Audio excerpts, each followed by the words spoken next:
दोस्तों, मेरे चैनल में आपका स्वागत है।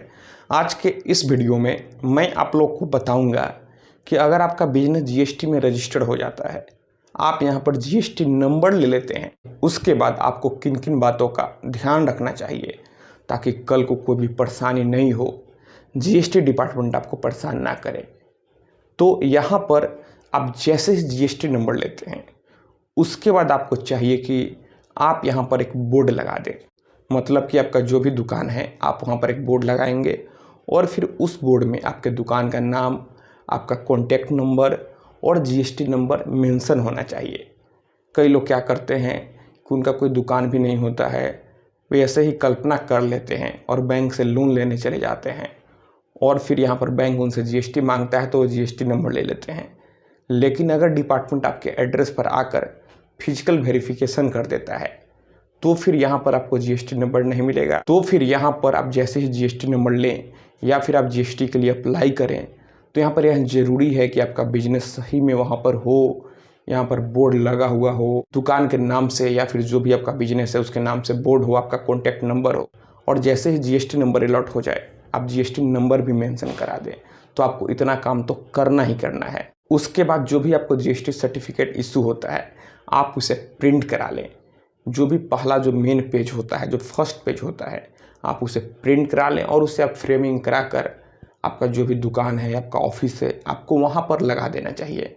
क्योंकि कभी भी अगर जीएसटी डिपार्टमेंट से कोई भी आए, चाहे जीएसटी के इंस्पेक्टर ही आए, तो अगर वहाँ वेरिफिकेशन करे तो उसे क्लियर हो जाए कि आपने जीएसटी नंबर लिया है।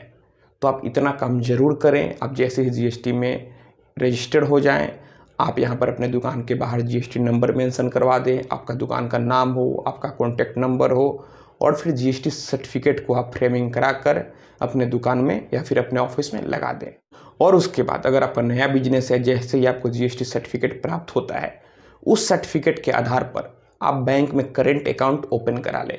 जो भी आपका बिजनेस का नाम है, अगर आप जीएसटी में रजिस्टर्ड हो जाते हैं तो फिर उस रजिस्ट्रेशन का जो सर्टिफिकेट है उसके आधार पर आसानी से बैंक में करेंट अकाउंट ओपन हो जाता है। क्योंकि आप जैसे ही जीएसटी में रजिस्टर्ड होते हैं, आपको 45 डेज के अंदर ही आपको कैंसिल चेक या फिर बैंक का डिटेल जो भी आपने अकाउंट ओपन कराया है जीएसटी में देना होता है। तो जैसे ही जीएसटी सर्टिफिकेट आपके अलॉट होता है, आप जीएसटी में रजिस्टर्ड होते हैं, आपको तुरंत करेंट अकाउंट ओपन करा लेना चाहिए। उसके बाद आप अपने बिजनेस के लिए अगर कुछ सॉफ्टवेयर का यूज करते हैं तो ठीक है।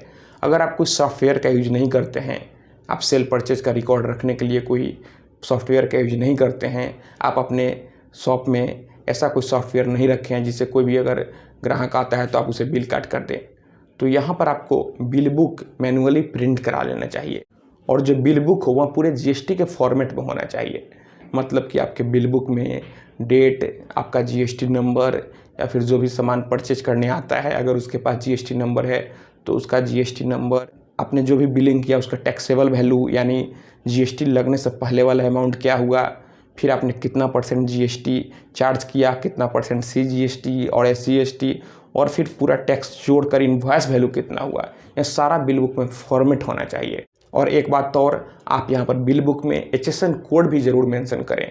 आप कौन सा प्रोडक्ट बेच रहे हैं, उसका एचएसएन कोड क्या है, आपको यह ज़रूर मेंशन करना चाहिए। उसके बाद आप यहाँ पर पूरा बुक्स ऑफ अकाउंट मेंटेन करें। आप यहाँ पर रिकॉर्ड रखें कि डेली कितना सेल हुआ, कितना परचेज हुआ, उसका आप एक अलग से फाइल बना लें। उसके बाद आपने कितना अपने बिजनेस के लिए कितना फर्नीचर परचेज किया, कितने एसेट आपने परचेज किया, कहाँ कहाँ आपका पैसा एक्सपेंस हुआ, सारा रिकॉर्ड रखें ताकि कल को आपका बिजनेस का बैलेंस शीट बने तो आप पूरा प्रॉपर डाटा अपने सीए को दे पाएँ ताकि भविष्य में कोई भी दिक्कत ना हो। आप यहाँ पर अपना इनकम टैक्स रिटर्न भी फाइल करें। कई लोग कहते हैं कि मैं जीएसटी तो फाइल कर ही रहा हूँ, अब मुझे इनकम टैक्स रिटर्न फाइल करने का क्या ज़रूरी है। ऐसा नहीं है, दोनों दो चीज़ है, दोनों के अलग अलग फ़ायदे हैं और दोनों ही करना आपके लिए ज़रूरी है, नहीं तो यहाँ पर आपका ही नुकसान होगा। खैर, इसका क्या फ़ायदा है, क्या नुकसान है, मैंने कई बार बता रखा है। अगर आप जानना चाहते हैं तो आप नीचे कमेंट बॉक्स में कमेंट कीजिए, मैं फिर से वीडियो बनाऊँगा। तो दोस्तों मैं ऐसा करता हूँ आपको ये वीडियो पसंद आई होगी।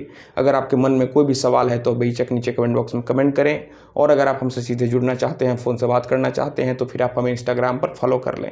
मेरा इंस्टाग्राम पर वही यूजर नेम है Pritesh1584। तो दोस्तों आप इस वीडियो को अधिक से अधिक अपने दोस्तों और रिश्तेदारों में भी ज़रूर शेयर करें। हम लोग मिलते हैं अगले वीडियो में एक नए टॉपिक के साथ। तब तक आप अपना और अपने परिवार का ख्याल रखें।